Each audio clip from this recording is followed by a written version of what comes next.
Эми өкмөткө бул деген жөн өкмөт эмес, штрафтан мамлекетке болуп айланып баратканыбызга өкмөттүн мындай түшүнүгү кандай болуп атканын мен таң калбай деле калдым да. Урматтуу жетекчилер, урматтуу МЧСтин өкүлдөрү да айтсаңыздар, веерный отключениялар азыр Кыргызстанда болуп жатабы, свет өчүп жатабы? Алмаз Акунжанович, сиз да отурасыз. Мен билгенде веерный отключениялар болгон жок. Болгон жок деп сиз элди алдабаңыз. Отключениялар болуп жатат да. Майнинг фермалар жабылды, жабылган жок. А бирок веерный отключение болуп жатканда, холодильниктер, бытовой техника күйүп кетип атканда, мамлекет тарабынан бир да холодильник эсебинен компенсация болгон жок. А биякта мыйзамда жазып атасыңар. Таштандыларды, жанакы бытовой отходдорду, ошолор менен жол жээгинде жылынабы, жада калса үйүн ичинде ошолордун эметеби, экологияга зыян тиет деп мүмкүн ошого тактап атасыңар. Ошолордун баарын штраф салабыз деп. Штрафтарыңар деген 5.000-ден 1 миллионго чейин. Биз аман калабызбы? Бизнестин жарымы камалып отурат. Ооба, аман Калган калабыз. штрафтар менен түйүнө жетейин деп атасыңарбы? Мен ушу мен таптакыр түшүнгөн жокмун да. Шарттарды түзүп берип туруп, дүйнө жүзүндө деген корову сначала откармливают, а потом доят.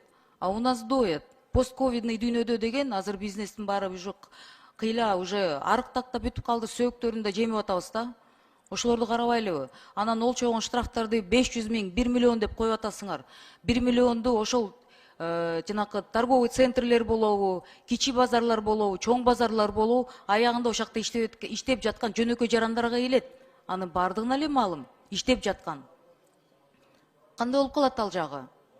Мен урматтуу коллегалардан суранат элем да, эми штрафтарды алып келип атабыз, кымбаттаган заманда деген улам олчойтуп 1 миллион 500 000 бизден өкмөт деген бул мамлекетти жарандарга шарт түзбөй эле бизнес өкмөт болуп калдыңар да.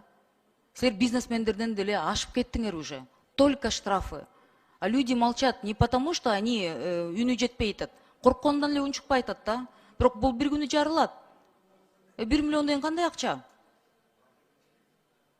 Электроэнергия деген штрафтар болуп атканды мына мэрия билет, аны региондордо губернаторлор билет. Аны деген заключение келгенде МЧС эмне деген заключение берип атасыңар? Анда бизнестин баары билет да. Аяктан мамлекет тарабынан веерный отключение үчүн, жанакы электроэнергиянын замыканиясы үчүн өрт болду деп бир гражданинге бир холодильникти компенсация кылдыңарбы? Жок. Дүйнө жүзүндө ошол жарандардын баары өкмөттү сотко бермек. А коркутуп үркүтүп заключениялар жазбай жаткан үчүн МЧС тарабынан пожарниктерден заключениялар келбейт. Эл ошентип сотко бербейт. Билимдүү жарандардын баары түшүнүп атат да, ошону. Сиз да билесиз да, мен сизге каршы эмесмин, түшүнүп атам эмне алып келип атасыздар. Бирок деген заман кымбаттап жатканда, мен коллегалардан суранат элем да, бул мыйзамды деген же артка кайрыш керек, же кагыш керек да. Аябай туура эмес болуп атат. Эртеси күнү могу парламенттин астында деген ишкерлердин баары келгенде, биздин астыбызда келет. Кимдер чыгып жооп бересиңер? МЧСтен биз уялып анан колдоп бердик деп. Эми токтотпойсуңарбы өкмөт?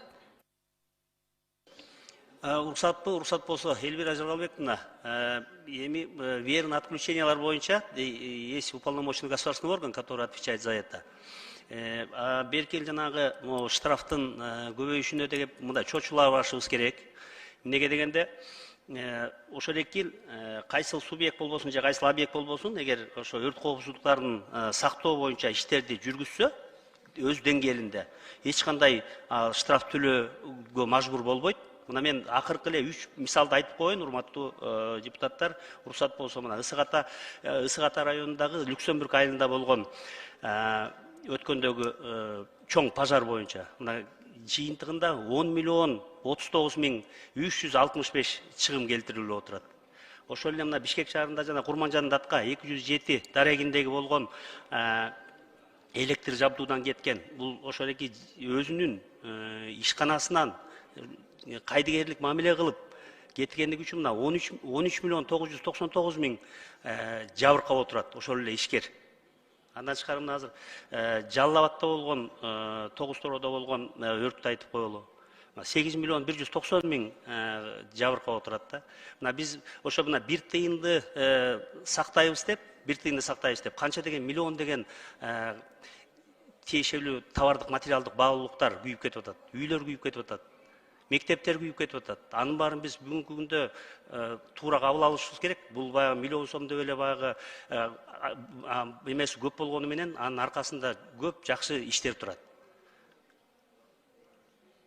5-чи микрофонду күйүш бергиле.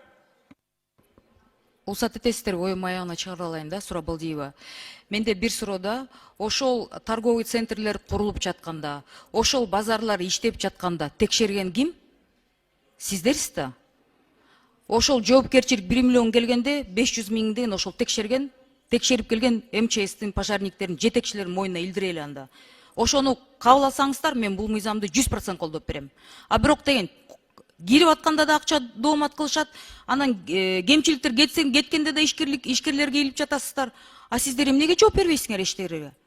Үйлөр күйүп атканда противопожарная безопасность нормаларды ким карайт эле? Өкмөттөрдүн, силердин мүчөлөрүңөр карайт эле, текшерүүчүлөр.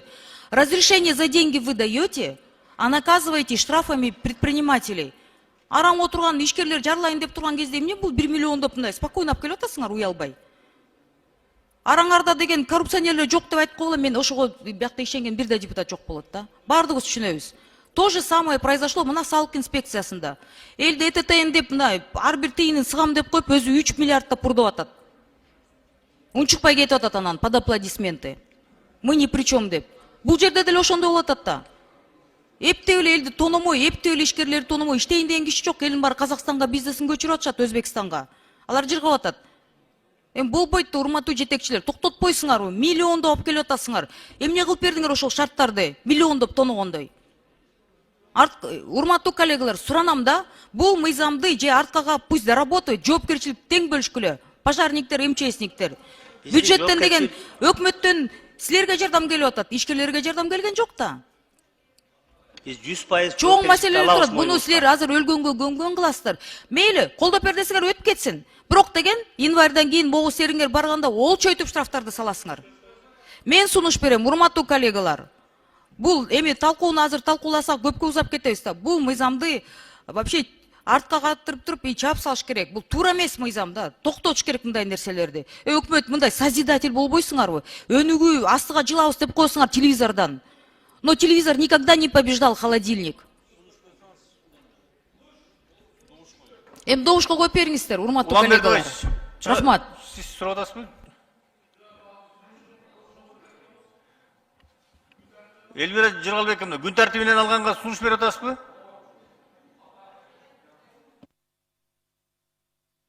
Бешинчи микрофонду күйүш бергиле. Добушка коюп бериңиз. Жок, эмнени коюп Добушка коюп бериңиз. Бул мыйзам мыйзам ошону айтсаңыз, күн тартибинен алып коелубу? Жок, албай эле добушка коюп бериңиз. Давайте уже бул мыйзам деген вообще келбеш керек. Булар пусть полгода дорабатывают. Суроо жоопту токтоттула. Зачем этот законопроект нужен, ай? Урматтуу коллегалар. Эртең күнү сизге да мага да келишет кайра. Тээ жактан да эшите алындай. Чоюлуп алышып баары. Корккон заманда деген ушундай мыйзамдар менен биз уже тепкилеп бүттүк да баарын. Силер уялбасаңар, мне стыдно, потому что мой округ здесь, ко мне каждый день, я в магазины хожу, простые предприниматели жалуются. Еще если светтерди өчүрүп атканда өчүрбөй атасыңар, өчүргөн жокпуз деп атасыңар бияктан. Уялбайсыңарбы? Капкараңгы жолдордун баары, бүт жер капкараңгы. Майнингтер иштеп атат да, электричество жок. Сиз сунушуңузду айтсаңыз. Мен айтып атам, бул мыйзамды кагыш керек, бул мыйзамга вообще каршы добуш керек, добушка коюп бериңиздер. Не надо артка айткан. Они будут. Мындай кылсаңыз, азыр талкууну токтотконго бир коюп берем, анан добушка коюп берем, ошол. Добушка эле коюп бериңиз сразу анда. Жок, сразу эмес. Сиздин сунушуңузду биринчи коеюн да мен. Сунушуңузду айтыңыз. Сиз сунушту талкууну токтотуш керек да. Тура башкалар сүйлөйүн дейт азыр. Макул, талкууну токтотолу. Жыргалбек, мен сизден суранам, күн тартибинен алып коелу. Анан 5-чи микрофонду анан биз кайра тартып алабыз, эгерде четке калып кетсе анда 6 айга кетип калат да. Ошондуктан сиз менен иштейбиз. Ошондуктан күн тартибинен алып берүүңүздөрдү мен суранам.